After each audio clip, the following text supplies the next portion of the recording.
먼저 제가 진행하기에 앞서서 질문사항이 들어온 것을 먼저 하나 설명을 드리고 그 다음 부분을 진행을 하도록 하겠습니다.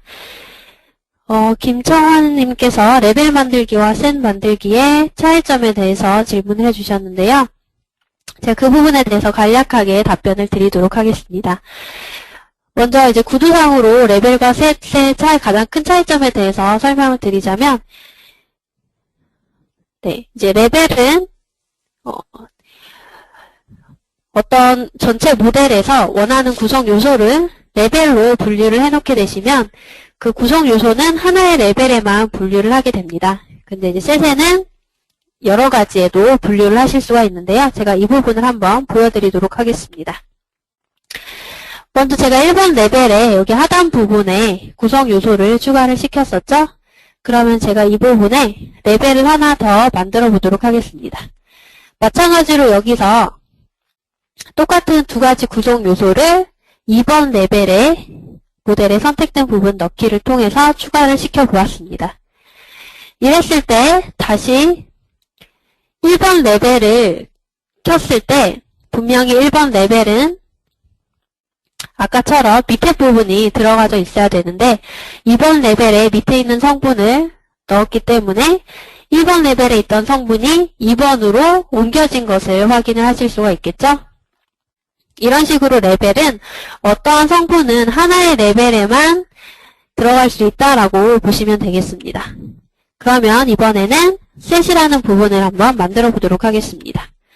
셋 만들기를 눌러주시면 이제 레벨과 다르게 다른 주황색 색깔로 분홍색 색깔로 만들어지게 되는데요. 이 부분을 셋으로 확인을 해주시면 되겠습니다. 마찬가지로 이 밑에 있는 성분을 제가 3번 셋에 한번 넣어보도록 하겠습니다. 모델에 선택된 부분을 넣기를 했고요. 다시 3번 셋을 한번 꺼보면 그대로 2번 레벨만 켰을 때 아까의 레벨에 추가시켰던 것과 다르게 셋 부분에 추가를 시키면 원래 있었던 레벨에서 옮겨서 되는 게 아니라 그냥 추가되는 개념으로 넣어진다라고 보시면 되겠습니다. 그래서 이제 앞에서 제가 처음에 설명드리고 보여드렸던 것처럼 레벨과 셋의 가장 큰 차이점은 레벨은 이제 원하는 구성 요소가 하나의 성분에만 들어갈 수가 있고 셋의 구성 요소를 추가를 시켰을 때는 원래 부분에는 그대로 유지하면서 추가하는 개념으로 넣을 수 있다라는 부분이 가장 큰 차이점으로 확인을 하시면 되겠습니다. 그렇기 때문에 이제 레벨은 다른 구성 요소를 분류를 시킬 때 사용을 하시면 좋으시겠죠? 그리고 셋은 이제 분류되어진 것은 그대로 유지하면서 하나 더 추가를 시키고자 할 때, 복사분 개념으로 사용을 하실 때 셋을 사용을 하시면 되겠습니다. 네, 그래서 이제 간단하게 제가 레벨과 셋의 차이점에 해당하는 답변을 드렸습니다. 그러면 이제 계속해서 제가 그 전 시간에 설명드렸던 부분을 한번 이어서 계속 설명을 드리도록 하겠습니다. 이제 이어서 설명을 드릴 부분은 바운더리라는 개념인데요. 바운더리라는 개념은 제가 블록을 설정할 때 간략하게 설명을 드렸던 부분입니다. 제가 블록을 만들 때 박스 모양의 블록을 이제 하나를 만들었었고 그리고 바운더리를 사용해서 모양 XY 평면에서의 바운더리로 모양을 지정을 해놓고 사용을 하기도 했었죠. 그래서 이러한 바운더리는 어떠한 영역을 정의하는 부분으로 보시면 되겠습니다. 그래서 바운더리라는 부분에 대해서 한번 제가 설명을 드리도록 하겠습니다. 먼저 바운더리는 앞에서 그 블록 설정할 때 간략하게 설명드렸던 것처럼 가공 영역의 설정이 주된 목적으로 보시면 되겠습니다. 물론 가공을 하실 때 초기 소재 영역 안에서 가공이 되는 게 첫 번째고요. 대신 그러한 블록 영역에 해당하는 부분 중에서도 그 블록 영역 안에서도 가공 영역을 또 다르게 설정을 하고 싶으실 때 사용하시는 기능이 바운더리 기능으로 보시면 되겠습니다. 그래서 가공 영역은 블록으로 설정이 가능하지만 바운더리를 이용하여 가공 영역을 설정을 하실 수도 있겠습니다. 그래서 주로 블록으로 설정한 가공 영역 내에서 모델의 형상에 따라서 각기 다른 가공 패턴을 적용할 필요가 있을 때 주로 바운더리를 많이 사용을 하게 됩니다.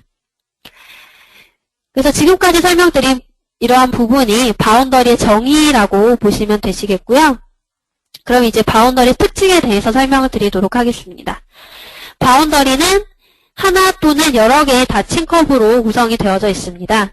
방금 설명드렸던 것처럼 바운더리는 닫혀져 있어야만 됩니다. 영역을 설정을 해주는 부분이기 때문에 이제 꼭 닫혀져 있어야 되고, 그 닫혀져 있는 것을 기준으로 안쪽과 바깥쪽을 선택하여 원하는 부분만 가공에 이용을 하실 수가 있습니다. 그러면은 이제 바운더리를 제가 생성하는 부분을 하나씩 확인을 해 보도록 하겠습니다. 네, 먼저 바운더리를 생성을 하실 때는 그 전에 뭐 작업하셨던 공구나 이러한 다양한 생성하시는 방법과 마찬가지로 왼쪽에 탐색기 영역에서 바운더리라는 부분을 마우스 오른쪽 버튼만 클릭을 해주시면 곧바로 생성을 하실 수가 있습니다. 그래서 바운더리를 선택을 하시고 마우스 오른쪽 버튼 눌러보시면 바운더리 만들기라는 부분에 굉장히 다양한 바운더리들이 나와 있는 것을 확인하실 수가 있겠습니다. 물론 여기서도 바운더리를 설정을 하실 수가 있지만 바운더리 툴바를 눌러서 바운더리를 꺼내주시면 네, 지금 화면에 보이시는 것처럼 이러한 바운더리 툴바 창을 통해서 작업을 하실 수가 있겠습니다. 그러면 제가 이 툴바 창을 통해서 한번 작업을 해보도록 하겠습니다. 왼쪽에 이 아이콘을 한번 눌러봐 주시면 다양한 바운더리 메뉴들이 나와 있습니다.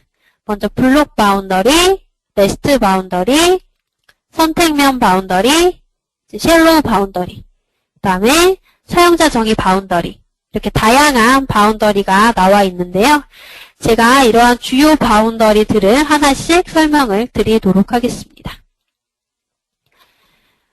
먼저 가장 많이 사용이 되는 바운더리가 지금 화면에 보이시는 선택된 서피스 바운더리, 그리고 레스트 바운더리, 그리고 쉘로우 바운더리, 이 세 가지가 여러분들이 작업을 하실 때, 그리고 제가 금요일날 따라하기 예제를 통해서 작업을 할 때 많이 사용이 되어지는 바운더리 종류다라고 보실 수가 있겠습니다.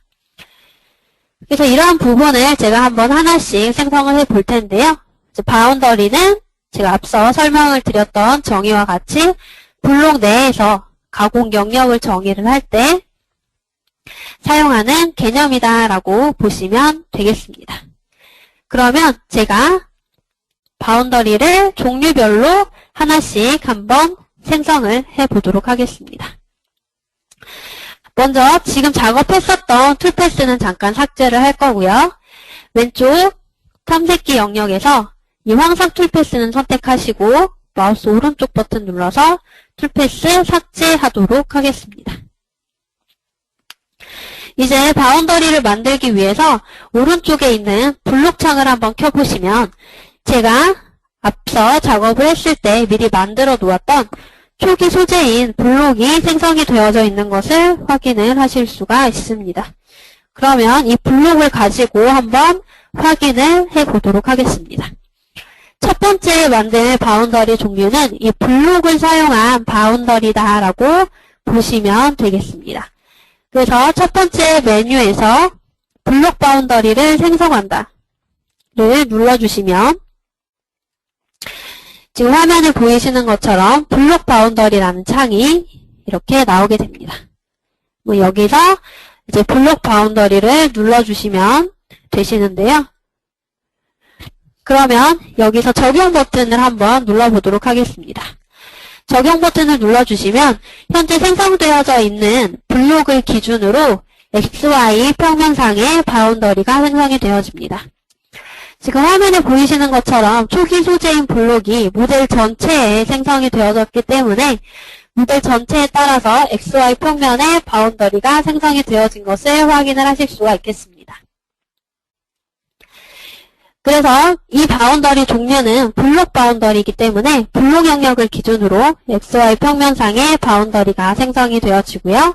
그러면 블록을 한번 변경을 시켜서 바운더리를 어떻게 달라지는지 한번 확인을 해보도록 하겠습니다. 네, 그러면 이번에는 블록을 한번 변경을 시켜 볼 텐데요. 다시 블록 아이콘을 눌러주시고 지금 화면에 보이는 블록에서 X축으로 값을 한번 조절을 시켜보도록 하겠습니다. 지금 최대값이 150으로 설정이 되어져 있는데요. 지금 최소가 마이너스 60이고 최대가 150이기 때문에 최대를 50으로 한번 변경을 시켜보겠습니다. 그러면은 이제 모델에 딱 맞게 설정이 되어져 있던 초기 소재인 블록에서 X축 방향으로 블록 값이 반으로 줄어든 것을 확인을 하실 수가 있겠습니다. 제가 임의로 블록을 X축 방향으로 반으로 한번 줄여봤고요. 다시 바운더리 툴바에서 블록 바운더리를 생성해 보도록 하겠습니다. 블록 바운더리 버튼 누르시고 다시 적용 버튼 눌러주시면 마찬가지로 블록을 기준으로 바운더리가 설정이 되어지기 때문에 지금 보시는 것처럼 반만큼 줄어든 블록을 기준으로 바운더리가 생성이 되어진 것을 확인을 하실 수가 있겠습니다. 쉐이딩을 한번 꺼보시면 이 블록 내에서만 바운더리가 생성이 되어진 것을 확인을 하실 수가 있습니다. 지금 보시는 것처럼 이 블록 바운더리는 블록이 어떻게 생성이 되어져 있느냐에 따라서 블록에 따라서 설정이 되어지는 바운더리다라고 확인을 하시면 되겠습니다. 그럼 원래대로 다시 블록을 모델 형상에 딱 맞게끔 조절을 하고 계속 진행을 해보도록 하겠습니다. 지금 보여드린 블록 바운더리는 블록 내에서만 가능한 작업으로 이제 블록 형상에 맞게끔 동일하게 지정이 되어지는 바운더리 종류다라고 확인을 하시면 되겠죠. 그 다음으로 보여드릴 바운더리는 제가 아까 주로 많이 사용이 되어진다는 이 세 가지 바운더리, 선택된 서피스 바운더리, 레스트 바운더리, 그리고 쉘로우 바운더리에 대해서 하나씩 설명을 드리도록 하겠습니다. 먼저 이 바운더리 툴바에서 두 번째 있는 레스트 바운더리를 생성한다라는 부분을 한번 확인해 보도록 하겠습니다. 레스트 바운더리를 생성한다를 눌러주시면 레스트 바운더리 창이 다음과 같이 나오게 됩니다. 그래서 제가 이제 확인을 조금 더 하기 위해서 이름도 마찬가지로 레스트라고 한번 지정을 해보도록 하겠습니다. 그리고 쭉 내려가 보시면 앞에서 제가 설명드렸던 공차 그리고 가공 여유 값이 나와져 있고요. 밑에 보시면 공구와 참조 공구를 지정을 하는 부분이 나와져 있는데요. 이 부분을 한번 확인해 보도록 하겠습니다.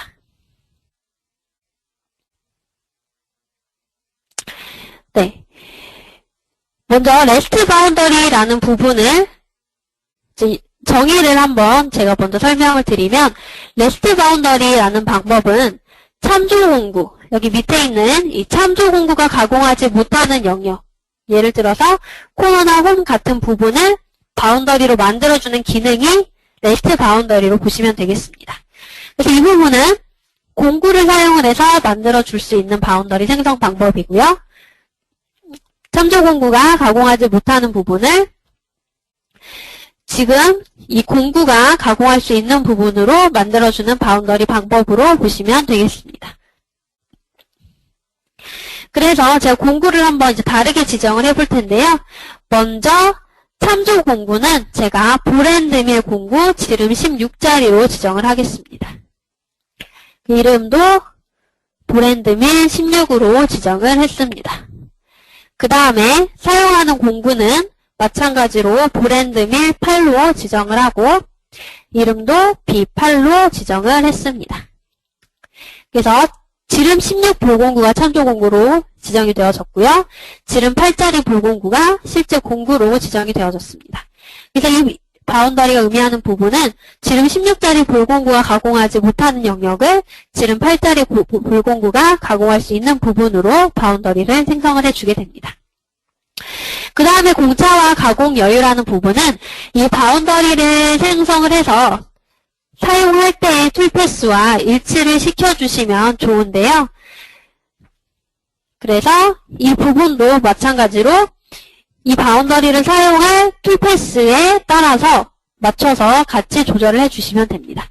예를 들어서 레스트 바운더리를 정삭 가공해서 사용을 하겠다라고 하실 때는 정삭은 가공 여유를 0으로 지정하고 모델 형상에 딱 맞춰서 가공을 하기 때문에 가공 여유도 0으로 지정을 하시고 그 다음에 마찬가지로 공차도 조금 더 세밀한 0.01 정도로 지정을 해주시면 실제 가공하게 되는 정삭 툴패스의 가공 여유와 공차와 동일하게 지정을 함으로써 이러한 가공 조건 값들을 일치를 시켜주시면 보다 정확한 데이터를 얻으실 수가 있겠습니다.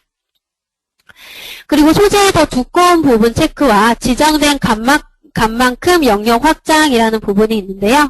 이 부분에 대해서 설명을 드리자면 먼저 소재의 더 두꺼운 부분 체크라는 부분은 이 부분에 입력한 값보다 작은 부분은 무시를 하겠다라고 보시면 되겠습니다. 그리고 지정된 값만큼 영역 확장이라는 부분은 제가 입력한 값만큼 영역을 옵셋시키는 개념으로 보시면 되겠습니다. 그러면 이제 레스트 바운더리를 한번 사용을 해볼 텐데요. 먼저 여기서 한번 확인을 해보도록 하겠습니다. 그리고 여기 제한으로 가보시면은 블록의 제한에 두 가지 옵션이 나와 있습니다. 첫 번째 옵션은 공구가 블록 밖으로 지나다니게 할 수 있는 부분이고요. 두 번째는 바운더리가 블록 안으로만 생성이 될 수 있도록 하는 부분입니다. 이러한 제한 기능도 바운더리뿐만 아니라 툴패스에도 자주 나오는 개념이기 때문에 이제 확인을 하시면 여러 가지 부분 작업을 하실 때 계속 확인을 하면서 작업을 하시면 좋은 이제 확인을 하셔야 되는 부분으로 보시면 되겠고요. 먼저 첫 번째는 제가 블록 안에만 바운더리를 생성할 수 있게끔 지정을 하도록 하겠습니다. 그래서 레스트 바운더리를 적용 버튼을 눌러서 생성을 해보도록 하겠습니다. 그럼 지금 화면에서 보시는 것처럼 블록 안에서만 레스트 바운더리가 생성이 되어졌고요. 이 바운더리를 확인해 보시면 지름 16짜리 볼공구가 가공할 수 없는 영역을 지름 8짜리 볼공구가 가공할 수 있는 영역으로 바운더리가 생성이 되어진 것을 확인을 하실 수가 있겠습니다. 다음과 같이 바운더리로 확인을 하실 수가 있겠고요. 그래서 이렇게 생성되어진 바운더리는 이제 레스트 바운더리로 공구를 통해서 참조 공구가 가공하지 못하는 영역을 실제 공구가 가공할 수 있도록 만들어주는 바운더리 기능이 레스트 바운더리다라고 보시면 되겠습니다. 생성되어진 바운더리를 한번 공구를 잠깐 꺼놓고 자세하게 보시면 이렇게 제가 앞에서 설명드렸던 것처럼 바운더리는 무조건 닫혀져 있어야 되기 때문에 닫혀진 형상으로 바운더리가 생성이 되어지고요. 그 다음에 이렇게 참조 공구와 실제 공구를 따라서 해당 영역이 알맞게 바운더리로 영역을 잡아주게 됩니다. 그리고 마지막으로 설정했었던 것처럼 블록 안에서만 바운더리를 생성할 수 있게끔 체크를 했기 때문에 블록 안에서만 영역을 잡을 수 있도록 바운더리가 깔끔하게 생성이 되어졌습니다. 이 바운더리도 마찬가지로 다시 편집을 하실 수가 있는데요. 활성화시키신 다음에 툴패스 편집 또는 공구 편집 또는 다른 것 편집하는 기능이랑 마찬가지로 설정창으로 들어가 주시면 됩니다. 그래서 제가 블록 안에서만 바운더리를 생성하겠다라고 지정을 했었는데 블록 밖에도 생성하겠다라고 하고 적용을 한번 다르게 설정을 해보겠습니다. 지금 보시는 것처럼 이렇게 블록 밖에도 생성이 되어진 걸 확인을 하실 수가 있죠. 그래서 블록 안에만 생성을 해주셔야 깔끔하게 소재 안에서만 영역을 잡으실 수가 있겠습니다. 그래서 이제 레스트 바운더리는 지름 16짜리 볼공구가 가공하지 못하는 영역을 지름 8 브랜드밀 공구가 가공할 수 있는 영역으로 계산한 바운더리 방법이다라고 확인을 하시면 되겠습니다. 먼저 여기 오른쪽에 있는 레스트 바운더리에 대해서 설명을 하나 드렸고요. 그 다음으로는 여기 선택된 서피스 바운더리를 한번 확인해 보도록 하겠습니다. 이제 레스트 바운더리는 제가 잠깐 꺼놓고 이제 새로운 바운더리를 하나 더 생성해 보도록 하겠습니다. 여기서 제가 사용할 바운더리는 선택된 서피스 바운더리고요. 이 선택된 서피스 바운더리는 이름 그대로 원하는 선택한 서피스를 기준으로 바운더리를 만들어주게 됩니다. 그래서 가장 먼저 하셔야 될 작업은 바운더리를 만들고자 할 때 사용할 서피스를 가장 먼저 선택을 해주셔야겠죠? 그래서 위에 필렛면을 포함해서 Shift 키를 누르신 상태에서 측면과 바닥면까지 Shift 키를 선택하셔 한꺼번에 선택을 해주시면 됩니다. 그 다음에 선택된 서피스 바운더리를 하나 생성을 해주셔야 되는데요. 마찬가지로 여기 왼쪽 탐색기 영역에서 바운더리에서 곧바로 생성을 하실 수도 있고 아니면 따로 이제 밖에 꺼내놓은 바운더리 툴바를 통해서 아이콘으로 곧바로 선택을 해서 사용을 하실 수도 있겠습니다. 바운더리 툴바에서 밑에 있는 선택면 바운더리를 생성한다 아이콘을 눌러주시면 선택된 서피스 바운더리라는 창이 이렇게 나오게 됩니다. 여기서 확인하셔야 될 부분은 밑에 공구라는 부분이 나오게 되는데요. 선택된 서피스는 선택된 서피스만 인식을 하는 게 아니라 이 서피스를 가지고 실제 가공할 때 사용할 공구까지 인식을 하기 때문에 이 바운더리를 사용해서 실제 툴패스를 낼 때 사용할 공구도 선택을 하실 수가 있겠습니다. 그래서 지름 16짜리 볼공구를 선택을 해주시면 제가 선택한 선택면에 딱 맞게끔 외곽에 따라서 바운더리가 생성이 되어지는 게 아니라 이 선택면을 가공을 할 때 지름 16짜리 볼공구를 사용해서 가공한다라고 하면 이 지름 16짜리 볼공구가 선택면을 가공할 때 가장 최적이다라고 생각이 되어지는 공구까지 인식을 해서 바운더리를 생성을 해주게 됩니다. 네, 그래서 이렇게 체크를 하시고 그 다음에 제가 사용할 공구인 지름 16짜리 볼공구까지 선택을 했고요. 적용 버튼 눌러보도록 하겠습니다. 구분하기 위해서 제가 바운더리 이름은 선택된 면으로 지정을 하도록 하겠습니다. 그 다음에 적용 버튼 눌러주시면 되겠죠? 그러면 지금 보시는 것처럼 제가 선택한 면의 외곽에 따라서 정확하게 바운더리가 생성이 되어지는 게 아니라 지름 16짜리 볼공구를 인식을 해서 그 볼공구 크기까지 인식을 해서 해당 서피스를 지름 16짜리 볼공구가 실제 가공할 때 최적의 영역이다라고 생각되어지도록 이렇게 바운더리를 생성을 해주게 됩니다. 그래서 선택면 서피스를 이렇게 깔끔하게 생성을 해보았습니다. 마찬가지로 설정으로 들어가시면 원하는 부분으로 편집을 하실 수가 있고요.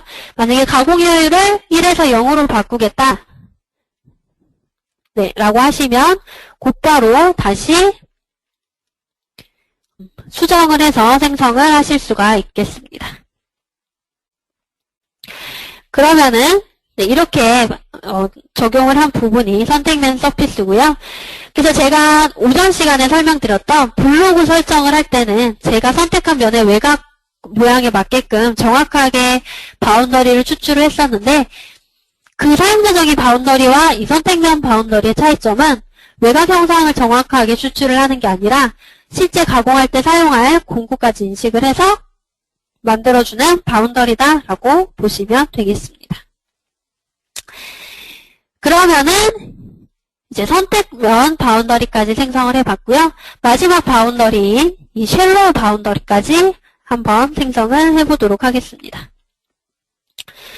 쉘로우 바운더리는 먼저 레스트 바운더리는 참조 공구와 실제 가공할 공구를 사용해서 그 영역을 기준으로 만드는 바운더리였고요.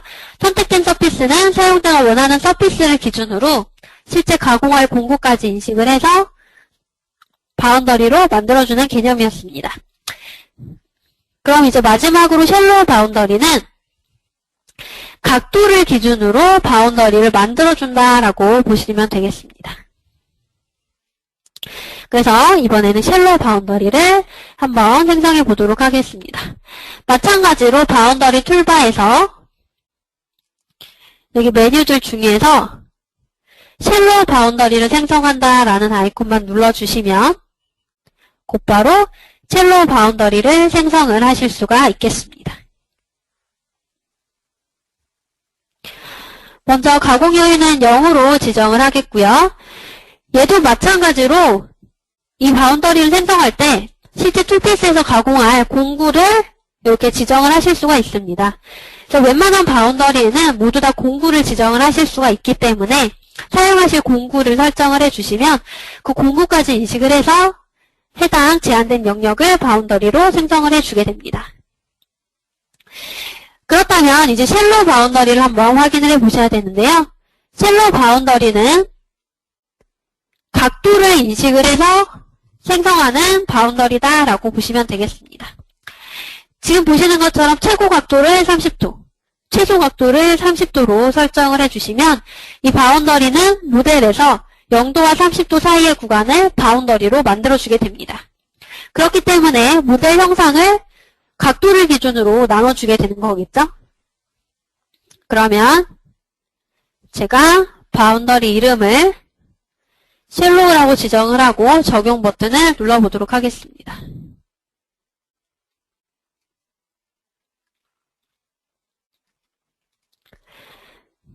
지금 보시는 것처럼 원하는 부분이 이제 만들어진 것을 확인을 하실 수가 있고요.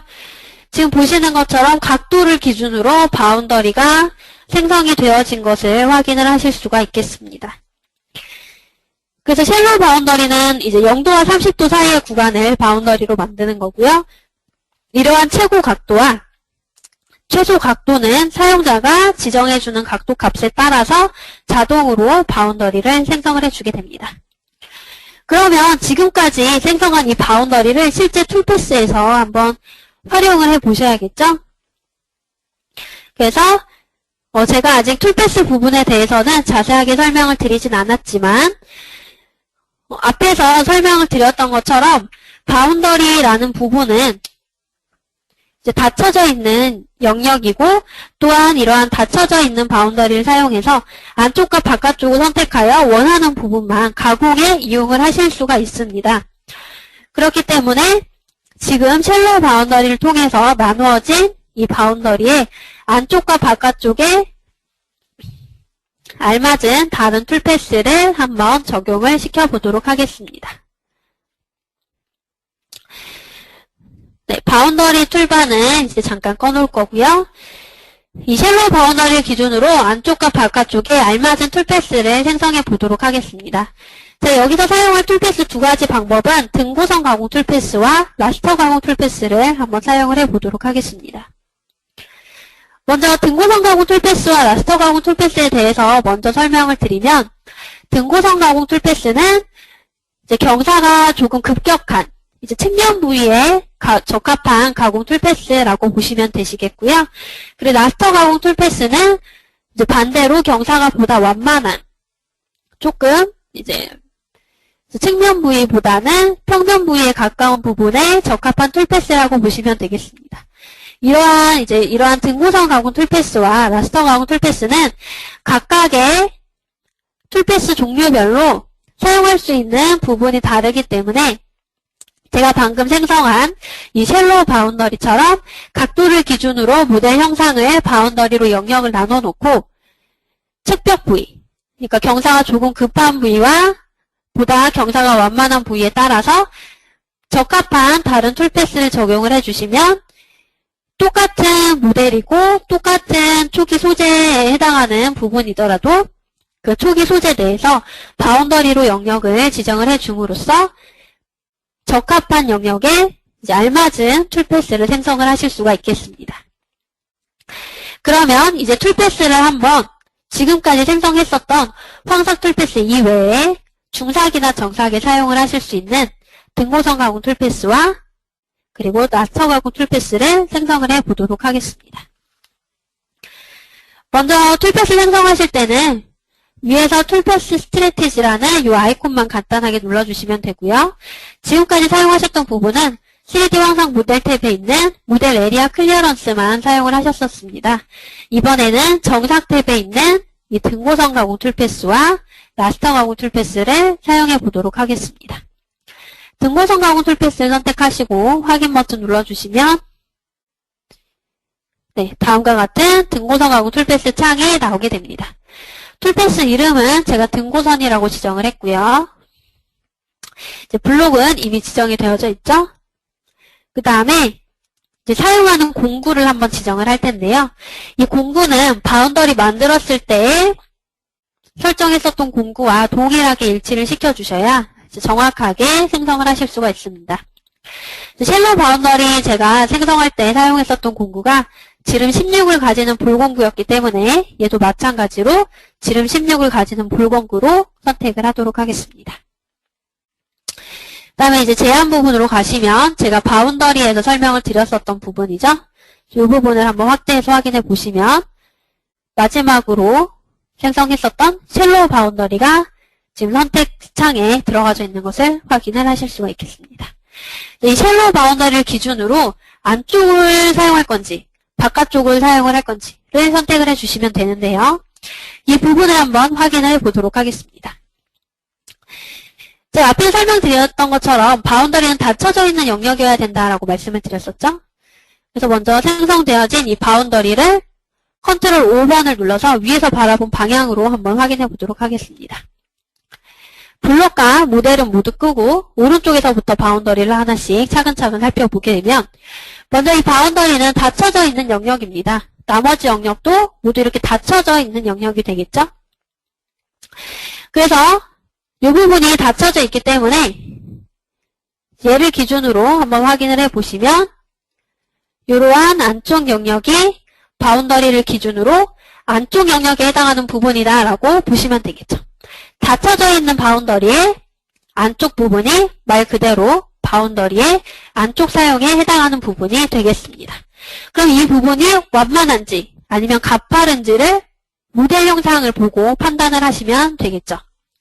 다시 모델을 켜고 한번 회전시켜서 3D 모양으로 확인해 보시면 이 바운더리의 안쪽에 해당하는 부분은 보다 경사가 완만한 구간인 것을 확인을 하실 수가 있습니다.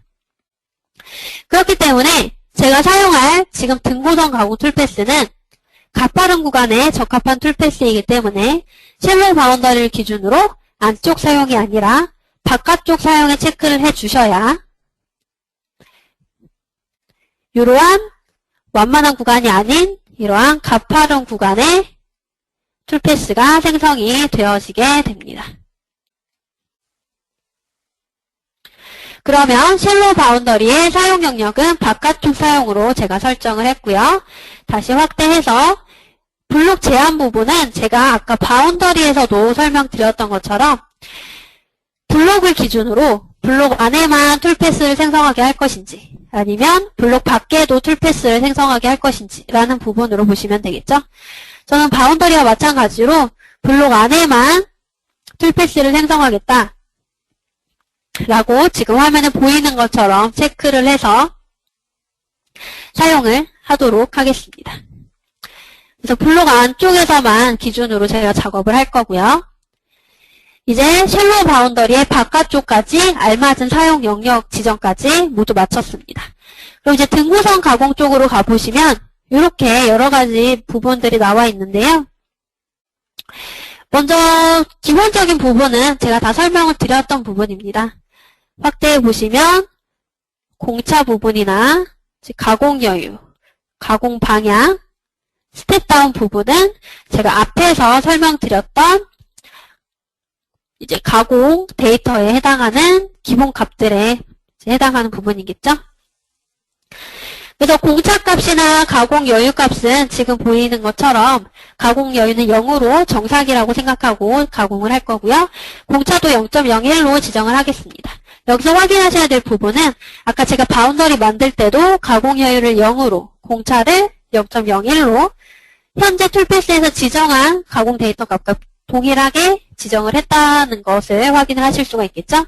이러한 부분은 지금 이 툴패스를 생성할 때 사용할 바운더리의 조건값과 실제 툴패스 조건값을 일치를 시켜주시면 보다 정확하게 데이터를 내실 수가 있겠습니다. 가공 방향은 일반적으로 많이 사용하시는 하향으로 설정을 하도록 하겠습니다. 그리고 이제 스텝 다운 값은 제가 0.5로 입력을 해서 최종적으로 계산 한번 해보도록 하겠습니다. 네, 그럼 다음과 같이 툴패스가 생성이 되어졌는데요. 초록색으로 보여지는 부분이 이제 여러분들이 아시는 초록색으로 이제 보여지는 부분이 여러분들이 생각하시는 실제 절삭하는 부분이라고 보시면 되겠고요. 그 다음에 초록색 아닌 부분은 실제 가공을 하는 부분은 아니지만 공구가 이동하는 부분이라고 보시면 되겠습니다. 그렇기 때문에 초록색 부분과 다른 색상을 조금 구별해서 확인을 하실 필요가 있으신데요. 이 부분은 제가 한번 리드링크 부분 좀 이따가 다시 한번 자세히 설명을 드릴 때 설명을 한 번 더 드리도록 하겠습니다. 등호선 설정에서 이번에는 제가 스텝 다운을 1로 설정을 하고 똑같이 한번 계산을 다시 한번 해보도록 하겠습니다. 이렇게 계산을 하게 되면 이번에는 다시 계산이 되어진 것을 확인하실 수가 있죠. 이거 계산할 때 하나 주의하셔야 될 팁은 동일한 바운더리를 사용을 하셔도 약간 다르게 계산이 되어지는 경우가 생기실 수가 있습니다. 그 이유는 지금처럼 쉘로우 바운더리를 생성을 하셨는데 아무것도 선택을 하지 않으신 상태에서 그냥 툴패스를 생성을 하시면 지금 화면에 보이시는 것처럼 정확하게 바운더리의 바깥쪽 영역이 툴패스로 생성이 되어지게 됩니다. 하지만 이 쉘로우 바운더리에서 만약에 제가 바깥쪽에 이러한 바운더리라든가 이러한 어떤 특정 바운더리만 마우스로 선택을 하고 계산을 하시게 되시면 제가 선택한 바운더리만 기준으로 계산이 되어질 수 있기 때문에 쉘로우 바운더리 그 자체를 전체적으로 기준으로 계산하겠다라고 하실 때는 모두 다 선택이 되어지지 않았다라는 것을 한 번 더 확인을 해주시고 계산을 해주셔야 정확하게 아마 계산이 되어지실 겁니다. 그래서 방금 설명드렸던 것처럼 쉘로우 바운더리라는 똑같은 바운더리지만 어떠한 부분을 특별하게 선택을 하느냐에 따라서 쉘로우 바운더리에서도 원하는 부분만 가지고 작업을 하실 수가 있으시겠고요. 그러면 이제 이 쉘로우 바운더리를 기준으로 제가 한번 툴패스를 내봤습니다. 그러면 제가 이제 의도했던 것과 마찬가지로 이 바운더리를 기준으로 측벽 구간인 가파른 구간만 등고선 툴패스가 생성이 되어진 걸 확인을 하실 수가 있겠고요. 앞에서 설명드렸던 것처럼 초록색 부분만 툴패스이기 때문에 제가 좀 이따가 설명드린 리드링크는 나중에 설명드리기 위해서 이 아이콘에서 위에 툴패스 아이콘을 한번 확인해 보도록 하겠습니다. 이렇게 세 가지 아이콘이 나와 있는데요. 첫 번째 아이콘이 초록색으로 보여지는 툴패스에 해당하는 아이콘입니다. 그리고 두 번째, 세 번째 부분은 실제 절삭하는 부분은 아니지만 공구가 들어가고 나가고 하는 진출입을 결정하는 모양이나 아니면 툴패스와 툴패스 사이를 연결해주는 부분이라고 보시면 되겠죠. 이 부분은 제가 좀 이따가 다시 자세히 설명을 드릴 거기 때문에 깔끔하게 초록색 부분만 확인을 하시고 싶다라고 하실 때는 여기 링크 보기와 리드 보기를 꺼주시면 이렇게 초록색 부분만 이제 보는 부분에 따라서 깔끔하게 확인을 하실 수가 있겠습니다. 그럼 이제 바운더리를 기준으로 측벽 구간만 원하는 대로 툴패스가 생성이 되어졌고요. 그럼 이제 이 바운더리를 기준으로 완만한 구간에 한번 툴패스를 생성해 보셔야겠죠? 그러면 이제 완만한 구간의 툴패스를 한번 생성해 보도록 하겠습니다. 완만한 구간에는 제가 앞에 설명드렸던 이 라스터 가공이라는 툴패스를 한번 사용해 보도록 하겠습니다.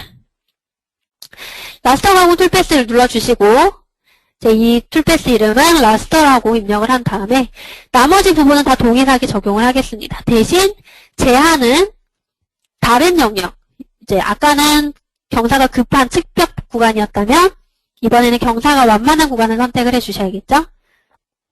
그래서 라스터 가공은 쉘로우 바운더리를 기준으로 등고선 가공이 바깥쪽이었다면 라스터 가공은 반대인 안쪽 사용하도록 하겠습니다.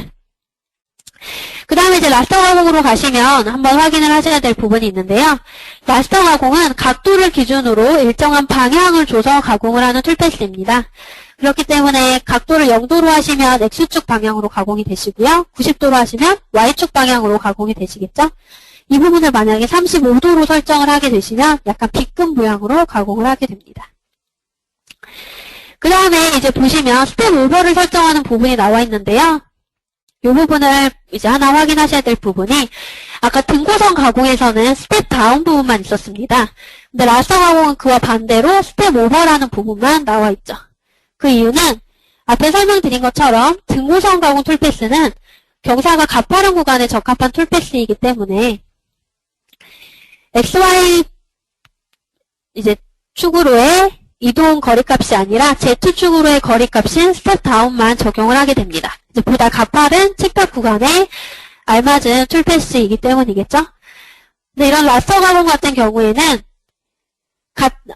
같은 Z 높이, 이제 XY 평면에서 작업을 해서 3D 모델에 수정이 되어지는 방식의 툴패스이다 보니까 스텝 다운이 아니라 스텝 오버만 적용을 하게 됩니다. 그렇기 때문에 완만한 구간에 적합한 툴패스이고 스텝 오버만 적용을 하시게 되는 거겠죠. 그래서 스텝 오버 값은 제가 0.5로 지정을 하도록 하겠습니다. 네, 이렇게 지정을 하고 그 다음에 하나 더 확인해야 될 부분은 스타일을 제가 그룹 양방향으로 지정을 하고 원호 반지름은 0.25로 한번 지정을 해보도록 하겠습니다. 그룹 양방향이라는 말은 일방향으로 가공하는 말은 가공의 방향을 유지하겠다라는 말로 보시면 되겠고요. 그렇기 때문에 일방향으로 가공을 하게 되시면 방향을 유지하면서 가공을 하고자 하는 그러한 부분 때문에 공구가 가공을 한번 하고 원래의 위치로 되돌아가기 위해서 떠서 다시 그 위치로 이동을 하게 됩니다. 그렇기 때문에 비교적 공구가 가공하는 부분 이외에 허공에서 움직이게 되는 부분이 많아지겠고 또 상대적으로 가공 시간도 늘어나게 되겠죠. 그룹 양방향으로 지정을 하게 되시면 일방향으로 가공을 하는 게 아니라 가공 방향을 유지할 필요 없이 왔다 갔다 하면서 양방향으로 가공을 하실 수가 있기 때문에 비교적 공구가 실제 가공하는 절삭 구간 이외에 뜨게 되는 부분이 줄어들게 되고 마찬가지로 가공 시간도 줄어들게 됩니다. 그렇기 때문에 저는 그룹 양방향으로 지정을 할 거고요. 또 그룹이라는 말이 들어가게 되면 왔다 갔다 하면서 가공이 되어지는 툴패스에서 끝부분을 원호 반지름, 아크 모양인 호 모양으로 연결을 해줌에 따라서 부드럽게 공구가 움직이게 적용을 할 수가 있습니다. 그럼 이렇게 적용을 한 상태에서 제가 한번 계산 눌러보도록 하겠습니다. 지금 화면에 보이시는 것처럼 쉘로우 바운더리를 기준으로 보다 완만한 구간에 적합한 툴패스가 생성이 되어진 것을 확인을 하실 수가 있겠습니다. 그래서 화면에 보이시는 것처럼 이렇게 완만한 구간에 적합하게 툴패스가 생성이 되어졌고 간격 또한 일정한 것을 확인을 하실 수가 있겠습니다. 그 이유는 쉘로우 바운더리를 기준으로 알맞은 영역을 나눠서 이제 적합한 툴패스를 각각 적용을 했기 때문에 이렇게 나온 결과라고 확인을 하실 수가 있겠죠. 또한 그룹 양방향에서 지정했던 이러한 원호까지 적용이 되어져서 확인을 하실 수가 있겠습니다. 그럼 이제 등고선 가공 툴패스와 라스터 툴패스까지 모두 켜서 한번 확인을 해보시면 전체 3D 모델에서 동일한 하나의 툴패스만 적용을 하는 게 아니라 쉘로우 바운더리라는 영역을 나누는 기능을 바운더리 기능을 사용을 해서 그 영역을 기준으로 적합한 툴패스를 나눠서 작업을 했습니다. 이렇게 바운더리 기능은 가공하고자 하는 이러한 전체 블록 내에서도 원하는 영역을 나눠서 알맞게 작업을 하는 기능이다라고 보시면 되겠습니다.